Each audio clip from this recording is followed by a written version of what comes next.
diplomats and other diplomats and intelligence officers and development workers. And there is enormous continuity beneath the day-to-day news that makes us that indispensable nation when it comes to maintaining order and promoting prosperity around the world. That will continue. In my conversation with the President-elect, he expressed a great interest in maintaining our core strategic relationships. And so one of the messages I will be able to deliver is his commitment to NATO and the Transatlantic Alliance. I think that's one of the most important functions I can serve at this stage during this trip, is to let them know that there is no weakening of resolve when it comes to America's commitment to maintaining a strong and robust NATO relationship, and a recognition that those alliances aren't just good for Europe, they're good for the United States, and they're vital for the world.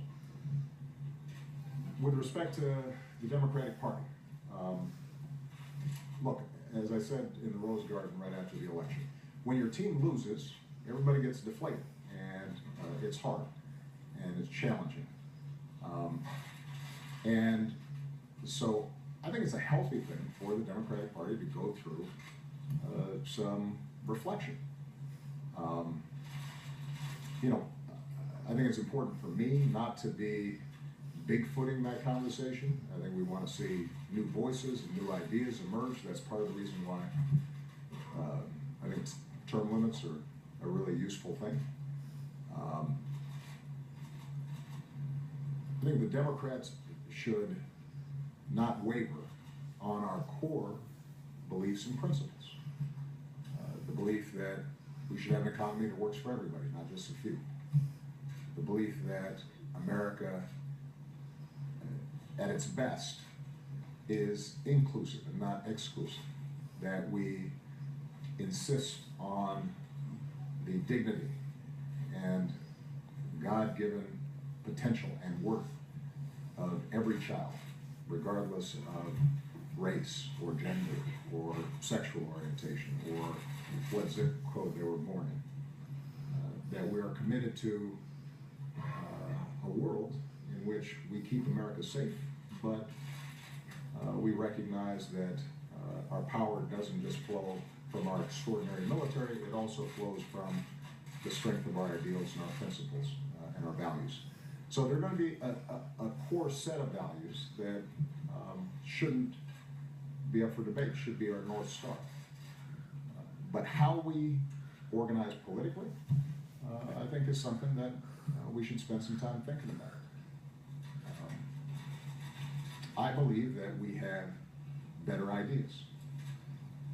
But I also believe that good ideas don't matter if people don't hear them.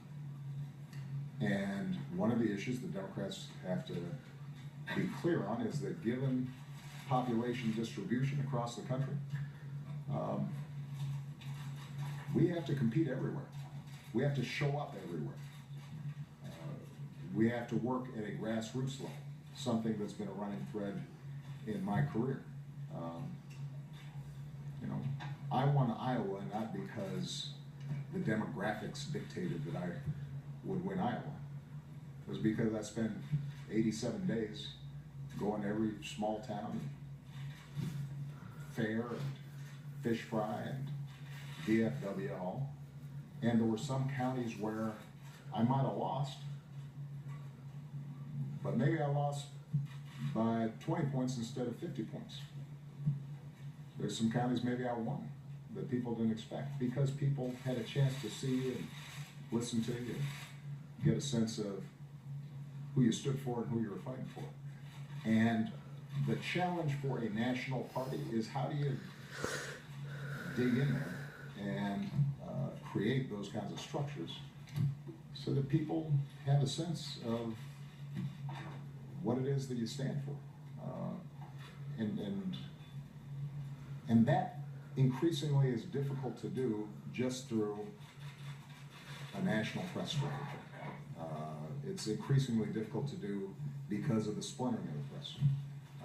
And so I think the discussions that have been taking place about how do you build more grassroots organizing, how do you build up state parties and local parties and school board elections you're paying attention to, and state rep races and city council races, that all I think will contribute to stronger outcomes in the future.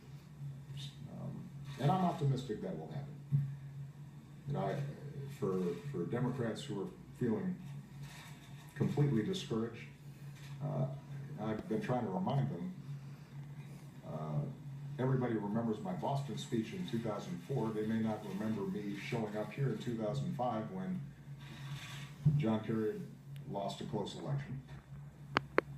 Tom Daschle, the leader of the Senate, had been beaten in an upset. Ken Salazar and I were the only two Democrats that won nationally. Republicans controlled the Senate and the House. And 2 years later, Democrats were winning back Congress, and 4 years later I was President of the United States. Things change pretty rapidly. But they don't change inevitably. They change because you work for it. Nobody said democracy is supposed to be easy. It's hard. And